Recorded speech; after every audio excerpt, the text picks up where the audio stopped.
The cabin was dim, filled with the steady hum of the engines as the plane cut through the night sky.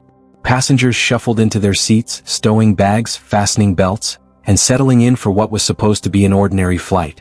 For most, it was just another journey from one city to another. But for one passenger, this flight would soon become unforgettable. In row 14 by the window, sat a man who looked completely unremarkable to those who didn't know him. He wore a plain jacket, a baseball cap pulled low over his eyes, and kept to himself as he quietly offered a smile to the flight attendant handing him water. Few realized that beneath the humble appearance was Manny Pacquiao, boxing legend, senator, and one of the most recognized athletes on earth. For Manny, this wasn't the time for fame. He was tired, bone-weary from back-to-back commitments. As soon as the plane reached cruising altitude, he leaned back, closed his eyes, and slipped into a deep, peaceful sleep. Around him, passengers whispered, read books, and watched movies, blissfully unaware that their quiet journey was about to take a dramatic turn. About an hour into the flight, the cabin lights dimmed further. The atmosphere was calm, even cozy, until the intercom crackled to life. A tense voice filled the cabin. "Ladies and gentlemen," the captain began, his tone tight, almost shaking. "This is an urgent announcement. If there is a trained fighter pilot on board, please make yourself known to the crew immediately." The words seemed to hang in the air, heavy and surreal. For a moment, no one moved. Then, like a spark catching fire, whispers broke out across the cabin. Did he say fighter pilot? What's happening? Nervous glances darted between passengers. Some clutched their armrests. Others leaned toward the aisle, trying to see if anyone would stand. The mood shifted from sleepy comfort to tense unease in an instant. And all the while Manny Pacquiao, unaware of the growing panic, remained asleep by the window, his chest rising and falling steadily. But the captain's voice would not be the last. The call would soon be repeated, louder and more desperate. And when Manny finally stirred, the entire cabin's attention would turn to him, with expectations he never could have imagined. The crew repeated the call, panic spread through the passengers, and whispers began. Was there already a fighter on board? The air inside the cabin, once calm and sleepy, had shifted into something tight and electric. The captain's voice still lingered in people's minds. "If there is a trained fighter pilot on board, please make yourself known to the crew immediately." At first, passengers thought they'd misheard. Fighter pilot? On a commercial plane? It didn't make sense. But the urgency in the captain's voice left no room for doubt. This wasn't a joke. Something was wrong. Whispers rippled across rows. A mother pulled her child close, whispering a prayer under her breath. A businessman loosened his tie, looking around wildly as though a pilot might simply rise from the economy seats. The elderly couple in row 10 clutched each other's hands tightly, their knuckles turning white. Then the intercom came alive again, this time sharper, more urgent. "Ladies and gentlemen, we are in need of assistance. If there is a fighter pilot or military-trained aviator on board, please press your call button now or notify a member of the crew."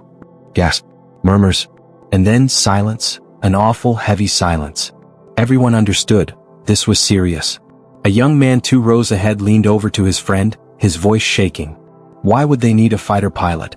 That's military stuff. Something's wrong out there." His friend nodded, staring at the window, half expecting to see enemy planes or smoke trailing from the wing. Across the aisle, a woman fumbled with her phone, her hands trembling as she tried to text her family. The message failed to send, no signal this high in the air. Her eyes welled with tears. The flight attendants moved quickly down the aisles, their professional smiles gone, replaced by grim determination. They checked on passengers, urging calm, but the strain in their voices betrayed their fear. One attendant knelt by an older man. "Sir, are you military? Have you flown before?" The man shook his head, pale. "I was in the Navy, but not a pilot." The attendant nodded, forcing a smile, and moved on.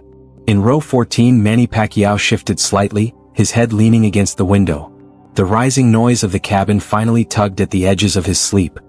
His neighbor, a nervous-looking man clutching his briefcase to his chest, leaned closer and whispered, "Sir, wake up. They need a fighter." Manny opened one eye, groggy. He murmured. His seatmate whispered again, louder this time, panic in his tone. "Didn't you hear? The captain, he's asking if there's a fighter pilot." You're a fighter, aren't you?" Manny blinked, still half asleep, trying to process. "A fighter?" he repeated softly. All around him, passengers were stealing glances, murmuring. Some had already recognized him, their whispers spreading. "That's Manny Pacquiao, isn't it? Yes, the boxer. The champ. Maybe he can help. The tension climbed higher with every second. Children started crying. Someone in the back shouted, "What's happening? Why do they need a fighter pilot?" The cabin crew tried to hush them, but the fear was spreading too fast, too wide. The captain's voice came over the intercom once more, shaking this time. "This is urgent. If anyone on board has fighter pilot training, please, we need you now." Passengers gasped. A man clutched his chest, breathing hard. Others bowed their heads in prayer. And through it all, Manny finally sat up, rubbing his eyes. His neighbor stared at him with wide, desperate eyes. "Sir, aren't you a fighter?" Manny looked around, his gaze calm despite the panic swirling around him. He offered a small, tired smile. "Yes," he said quietly. "I'm a fighter, but not the kind this plane is asking for." His words didn't calm the passengers. If anything, they added to the strange tension, hope mixed with confusion. Some laughed nervously, others shook their heads in disbelief. The crew moved quickly up the aisle, whispering to each other, eyes darting back to the cockpit. Whatever was happening, they were running out of time. The murmurs grew louder, the fear sharper. And now, with Manny awake and passengers staring at him, the whispers became a chant of hope and desperation. Maybe he can help, maybe he's the fighter we need. Manny Pacquiao, still waking from his nap, suddenly found himself at the center of a storm he never expected. As panic grew, the whispers turned into recognition. That's Manny Pacquiao, the fighter. But the question remained, could he actually help? The cabin buzzed like a hive of trapped bees. People whispered, argued, prayed, and fumbled with their seatbelts as though being buckled tightly would somehow protect them. The captain's repeated plea echoed in every mind, "If there is a fighter pilot on board, please make yourself known." But what the passengers heard wasn't fighter pilot. What they clung to in their panic was the word fighter. And now, all eyes were turning toward the man in row 14, the quiet passenger who had only just woken up from his nap. Manny Pacquiao sat upright, blinking at the sudden attention. His neighbor, still gripping his briefcase, spoke with a voice that trembled between hope and fear. "Sir, you're Manny Pacquiao, aren't you? The fighter?" Whispers spread like wildfire.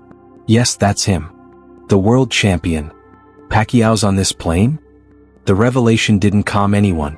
Instead, it created a strange, confusing blend of hysteria and hope. To many, logic was already clouded by fear. They didn't hear fighter pilot. They heard fighter. And in their desperation, the distinction seemed to blur. A young woman from across the aisle leaned forward, her eyes wide. "If anyone can save us, it's him," she whispered, almost reverently. Others nodded, their fear twisting into blind belief. Manny raised his hands gently, shaking his head. His voice was calm, almost soothing, even as the cabin swirled with panic. "Friends, I am a fighter, yes, but not the kind you need in this situation. I fight in the ring, not in the sky." But his humility didn't pierce through the rising storm. Passengers clung to the idea of him as their savior. "He's being modest," someone cried from the back. "Champions don't brag, they act." Flight attendants rushed down the aisle, trying to restore order. "Ladies and gentlemen, please remain calm," one said firmly, her voice just barely holding steady. "We are handling the situation." But the passengers barely listened. Fear had deafened them, and all they saw was Manny, the champion, the fighter, their last shred of hope. A child tugged at her mother's sleeve, pointing at Manny. "Mama, he'll save us, right? He's a hero." The mother forced a smile through her trembling lips. "Yes, sweetheart. He's a hero." Manny looked around at the sea of anxious faces, his heart tightening. He knew he couldn't fly a plane. He knew the title of fighter didn't make him the answer to the captain's desperate call. But he also knew he couldn't let fear consume the people around him. The captain's voice returned, harsher now, his words cracking. "This is urgent. Please, if you are trained as a fighter pilot, identify yourself to the crew immediately." The cries in the cabin grew louder. A man stood up and shouted toward the cockpit, "We have a fighter. He's right here. Manny Pacquiao is on board." Heads turned again, dozens of eyes boring into Manny. Some pleaded, some demanded, others prayed silently. The belief was spreading like a fever. Pacquiao wasn't just a boxer in their minds now, he was the savior this flight needed. Manny stood slowly, raising his hands for calm. His voice, though quiet, carried authority, cutting through the noise. "Listen to me. I'm not a fighter pilot. I cannot fly this plane. But I promise you this, I will not let fear control us. Stay strong. Stay calm. Fear will only make things worse." His words steadied some but not all. Confusion still swirled. Some passengers insisted he go to the cockpit. Others begged him to pray aloud. Others simply stared, wide-eyed, believing they were witnessing history. The irony was sharp. Manny Pacquiao, the man who had conquered legends in the ring, stood with presidents and carried a nation's pride, was now battling not an opponent, but the crushing weight of mistaken expectation. His neighbor leaned close again, whispering frantically, "Even if you can't fly, just go forward. People will believe in you. They need you." Manny sighed softly, pressing a hand over his heart. He didn't know what awaited in the cockpit, but he knew one thing. He could not sit idle while fear consumed the people around him. He straightened, shoulders squared, eyes steady. And as he began to move toward the front of the plane, the whispers grew louder, trembling with both fear and hope. "He's going. Manny Pacquiao is going to save us. The champion is stepping up." The line between truth and belief had vanished. To the passengers, the people's champion had just become their only hope in the sky. But when Manny reached the front, the captain and crew still had no idea who he really was, and the tension inside the plane only grew stronger. The aisle seemed impossibly long as Manny Pacquiao rose to his feet. Every step he took toward the front of the plane was met with whispers, gasps, and frantic stares. Passengers craned their necks, children peeked over seatbacks, and cell phones discreetly recorded, already sensing that something extraordinary was unfolding in the sky. "He's really going. Manny Pacquiao, walking to the cockpit. The people's champ is going to save us." The murmurs swelled into a chorus of belief. Some passengers clapped softly as though he were entering a boxing ring. Others clasped their hands in prayer, whispering Manny's name with desperate reverence. To them, this wasn't just a man walking, this was a savior rising. But Manny knew the truth. He wasn't a pilot. He couldn't control the aircraft. All he could do was offer calm, courage, and faith in the midst of chaos. Still, he understood the weight of expectation pressing down on him. As he neared the front, one flight attendant intercepted him, her face pale but determined. "Sir, please return to your seat," she said, her voice low but urgent. "We need a trained fighter pilot, not—" She froze mid-sentence as recognition flickered in her eyes. "Wait, are you Manny Pacquiao?" Manny gave her a small, humble nod. The attendant's jaw dropped. Behind her, other crew members exchanged looks of shock. They hadn't realized until now who was on board. Passengers caught the exchange and erupted into whispers. "I knew it. That's him. The world champion is on this plane. We're going to be okay, he's here." The irony was almost surreal. The captain's desperate call for a fighter pilot had somehow been answered by the presence of the fighter of a generation. Manny raised a hand gently, his calm presence commanding the noisy cabin. "Friends," he said, his voice carrying the same steady authority he used before every fight, "I cannot fly this plane. I'm not a pilot. But I will stand with you. I will not let fear break us." The cabin hushed instantly. Even the crying children grew quiet as his words spread like balm over their panic. For a moment, the tension eased, replaced by the sense that if Manny Pacquiao could remain calm, perhaps they could too. Still, confusion lingered. A man near the back shouted, "But you're a fighter." The captain asked for a fighter. Manny turned his gaze toward him, offering a patient smile. "Yes, I fight with my fists, not with jets. But right now this is not about fighting. This is about courage." Some passengers chuckled nervously at the misunderstanding. Others shook their heads, still clinging to the hope that somehow, some way Manny could save them. The captain's voice came over the intercom again, breaking the moment. "We repeat, if there is a fighter pilot on board, please identify yourself immediately." His voice was strained, each word clipped. Clearly, the situation in the cockpit was worsening. Manny's presence alone wasn't solving the crisis. But it was changing the atmosphere. People who had been trembling now sat straighter. Those who had been weeping now wiped their eyes. Manny moved from row to row, resting a hand on shoulders, speaking softly to the most frightened passengers. To a young boy gripping his toy airplane tightly, Manny knelt down and said, "Don't be afraid. This plane will land safely. Believe it." To an elderly woman whispering prayers, he clasped her hands and said, "Your faith is stronger than fear. Hold on to it." The cabin was still tense, but Manny's words wrapped around them like armor. The fighter may not have been a pilot, but he was still a champion, and champions fight for people in more ways than one. Finally, as Manny stood near the front, a new murmur rippled through the plane. From the very back, a man in his 60s stood slowly, steadying himself on the seats. His voice was gravelly but firm. I flew jets in the Air Force. Retired now, but I was a fighter pilot. Every head turned. Relief and disbelief washed over the cabin at once. The crew rushed to him, guiding him forward. The passengers erupted, some sobbing with joy, others applauding, still others collapsing into their seats with exhausted relief. And there stood Manny Pacquiao, watching quietly as the real pilot made his way to the cockpit. A smile touched his lips. He wasn't the savior they needed in the air, but for a brief, terrifying moment, he had been the rock they needed in their hearts. The irony was complete. The captain had asked for a fighter pilot, and the world's greatest fighter had answered first. As the real fighter pilot headed into the cockpit, Manny stayed behind with the passengers, leading not with skill in the air but with strength of spirit.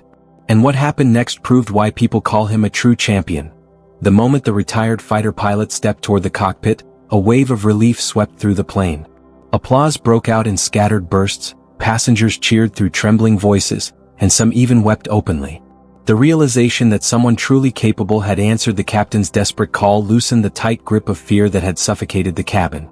But the tension hadn't fully disappeared. The unknown still hung in the air like storm clouds.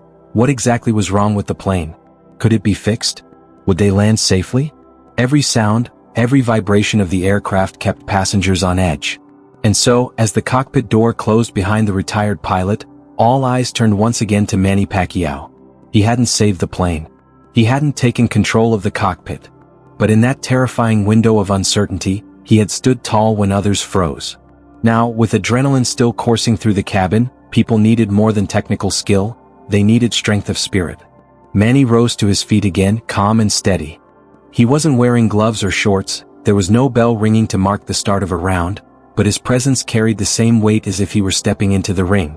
"Friends," he began, his voice carrying over the hum of the engines, "this moment has tested us. Fear wanted to control us, to divide us. But look around, none of us are alone. We are together." The cabin fell silent. Passengers leaned in, hanging on to every word. Even the flight attendants, still moving briskly up and down the aisles, paused to listen. "I am not a pilot," Manny continued, smiling humbly, "but I know what it feels like to face fear. I grew up with nothing, no money, no food some nights. I fought my way from hunger to hope. And I learned something: fear is only as strong as we let it be. Courage is stronger." Murmurs rippled across the rows. Some passengers nodded, others clasped their hands, drawing strength from his words. A man in business attire whispered to his seatmate, "This is why he's called the people's champ. He doesn't just fight in the ring, he fights for people." Manny looked at the young boy still clutching his toy airplane, and raised his voice just slightly. "This plane will land safely. I believe that. And until it does, we must not let fear win. We must fight, not with fists, not with anger, but with courage and faith." The boy's eyes lit up. The mother beside him wiped away tears. Manny stepped into the aisle, moving row by row, shaking hands, offering smiles, and speaking quietly to those still trembling. His presence was magnetic, pulling fear out of the air and replacing it with unity. For a man who had spent his life throwing punches, he was now offering something far more powerful: reassurance. One passenger, a woman with tear-streaked cheeks, grabbed his hand and whispered, "I thought we were going to die. But when you stood up, I felt hope again. Thank you." Manny gave a gentle nod. Hope is stronger than fear. Always remember that. Meanwhile, the engines roared steadily, the plane maintaining its altitude. Updates from the cockpit were scarce, but the retired pilot was clearly assisting. The cabin crew moved with renewed energy, encouraged by Manny's leadership. The whispers began to shift tone. "We'll be okay. If Pacquiao believes, I believe. This is history. The champ is saving us in his own way." And in that fragile moment, it was true. Manny wasn't flying the plane, but he was holding it together. His calm voice, his humility, and his courage steadied hundreds of hearts beating in fearful rhythm. Finally, Manny returned to his seat, bowing his head in a brief prayer before looking out the window at the endless sky. He wasn't sure how the next chapter of this flight would end, but he knew he had done what champions always do: step up when others cannot. Inside the cockpit, the retired pilot worked furiously with the crew. The passengers waited, holding their breath, until the announcement came that would determine their fate. The cabin had grown eerily quiet. The earlier storm of whispers and panic had been replaced by a tense stillness, broken only by the drone of the engines and the occasional rustle of nervous movements. Everyone was waiting for word from the cockpit, waiting for news, waiting for something to tell them if they would live or die. Then at last the intercom crackled to life. The captain's voice was calm but taut, like a man gripping a rope that was fraying strand by strand. "Ladies and gentlemen," he began, "thank you for your patience. We experienced a malfunction in one of our primary systems. We have a retired fighter pilot assisting us, and we are working together to stabilize the aircraft. We believe we can bring this plane down safely, but we will need your cooperation and calm." The words struck like lightning. Malfunction. Stabilize. Bring this plane down safely. It wasn't an outright assurance, it was a plea for trust. Gasps rippled through the rows. A woman clutched her husband's arm. A man pulled out his phone, hands shaking, typing what looked like a goodbye message. Somewhere in the back, a baby wailed, the cry piercing through the cabin's fragile composure. And then once again, all eyes turned to Manny Pacquiao. He stood slowly, steadying himself on the armrest. His gaze swept over the fearful faces, the bowed heads, the trembling hands. He had seen fear before, in the eyes of opponents, in the hearts of people crushed by poverty, in his own reflection when he was a boy with nothing. And he knew what it meant to fight back against it. Manny raised his voice so the whole cabin could hear. "Listen to me. We are in a difficult moment, yes. But we are not defeated. The captain is strong. The crew is strong. And together, we are strong." The passengers listened, hanging on to his every word like lifelines. "I know what it feels like to be cornered," Manny continued, his voice firm but gentle. "I know what it feels like when fear says, you cannot win. But I have learned this. You never lose until you give up hope. And today we will not give up hope." A hush fell. Even the crying baby seemed to soften, as though soothed by the cadence of his words. Manny motioned to the window, to the vastness of the sky outside. "Out there is danger. But in here, in our hearts, is courage. Hold on to it. Don't let it go." A man in the middle row raised his voice shakily. "But what if we don't make it?" Manny looked at him with the compassion of a man who had known hardship. "Then we face it together. But I believe we will make it. Believe with me." The words sparked something. Passengers straightened in their seats. Some reached out to hold hands across aisles. Others closed their eyes in prayer. The despair that had been threatening to break them began to dissolve into something stronger, solidarity. The captain's voice returned, more composed now, perhaps even encouraged by the atmosphere in the cabin. "We have adjusted our course. We are preparing for an emergency landing. Please follow the crew's instructions carefully. We will bring you down safely." The words emergency landing hit hard, but Manny was already moving again, helping the flight attendants demonstrate safety positions, urging passengers to breathe deeply, guiding the frightened with a calm hand on their shoulder. He wasn't just a boxer here, he was a leader, a shepherd in a storm. The retired pilot emerged briefly from the cockpit, sweat on his brow but determination in his eyes. "We've got this under control," he assured the crew loudly enough for nearby passengers to hear. Hope rippled again, steadied further by Manny's grounding presence. As the descent began, the plane rattled and shuddered, drawing sharp gasps from the cabin. Knuckles turned white around armrests. Hearts raced. But Manny stood tall, hands braced on the overhead compartments, his eyes locked forward like a captain himself. "Stay strong," he called out above the roar of the engines. "We are almost there. Hold your faith." It wasn't a technical command. It wasn't instructions on how to land a plane. But it was exactly what they needed, a voice of courage rising above the chaos, a reminder that they weren't powerless, that they could choose strength over fear. The descent steepened. The ground came into view through the windows. Passengers braced in their safety positions, breaths quick and shallow. And through it all, Manny remained the anchor in the storm, calm, resolute, unwavering. When the wheels finally screeched against the runway, the plane jolted violently. Screams filled the cabin. The aircraft bounced once, twice, before grinding to a halt in a cloud of smoke and burning rubber. For a heartbeat there was silence. Then, as the reality sank in, they had landed safely, the cabin erupted into cheers, sobs, and applause. Strangers embraced. Families cried into each other's shoulders. Relief poured through the rows like a flood. And standing in the aisle, steady as ever, was Manny Pacquiao, the fighter who hadn't thrown a punch, but who had fought fear itself and won. The world soon learned what happened on that flight. And while the retired pilot was hailed as a hero, millions couldn't stop talking about Manny Pacquiao, the champion who turned panic into courage at 30,000 feet. The plane had come to a stop.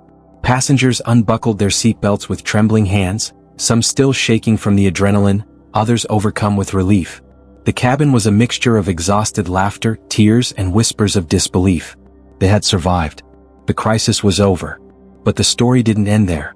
Phones were already out, clips recorded mid-flight going viral before anyone had even left the plane. Manny Pacquiao calming terrified passengers quickly became the top trending topic online. News outlets around the world picked up the story within hours with headlines screaming, "Pacquiao saves the day with words not fists." From boxing ring to airplane, the people's champ calms panicked passengers. Manny Pacquiao turns fear into courage at 30,000 feet. On social media, millions watched the video of Manny walking down the aisle, speaking to passengers with calm authority. People shared it endlessly, commenting on his humility, courage, and presence of mind. One viewer wrote, "This man could have panicked like the rest of us. Instead, he became the anchor everyone needed. True champion." Another said, "I don't even like boxing, but this made me cry. Manny Pacquiao is a hero in every sense." Meanwhile, passengers themselves gave interviews, describing how Manny had kept them grounded during the scariest moments of their lives. "I thought we were doomed," said a woman with tears in her eyes. "But when Manny stood there, calm and strong, I felt hope. Real hope." A young boy added, "He told me to be brave. I felt like I could do anything. Even fly." The retired fighter pilot who assisted the captain downplayed the praise for himself, insisting that it was Manny's presence that had helped keep the passengers calm. "Technically, I landed the plane," he said, "but Manny kept everyone together. He was the heart of that flight." In the Philippines, the news spread like wildfire. Manny's fans flooded social media with admiration, praising him not just for his boxing career but for the man he had become. Across the globe, people began to see him as more than an athlete. He was a symbol of calm, courage, and humility under pressure. Even the captain later admitted in an interview, "I don't know if we could have managed the panic without him." Manny Pacquiao's presence changed the atmosphere in that cabin completely. What struck everyone most was Manny's humility. Despite the viral fame and widespread praise, he remained grounded. Speaking to reporters, he said quietly, "I'm not a hero. I did not fly the plane. I only did what anyone should do: stay calm, help others, and have faith." True courage is not about being the strongest. It's about helping people feel safe when they are afraid. The story inspired millions to reflect on courage in everyday life. Teachers showed it to students, emphasizing leadership and composure. Parents shared it with children as a lesson in bravery. Even in workplaces, people referenced it as a reminder that staying calm and supporting others can make all the difference. As the video went viral, Manny's words echoed far beyond that airplane. Courage is stronger than fear. Hope is stronger than panic. And even when you cannot change the situation, you can always change the way people feel about it. In the end, the people's champion had reminded the world that true strength isn't measured in titles or victories, but in how you stand when others are afraid, how you inspire calm, and how you lead with your heart. If you believe courage and calm can change the world, type champion in the comments and share this story with someone who needs hope today.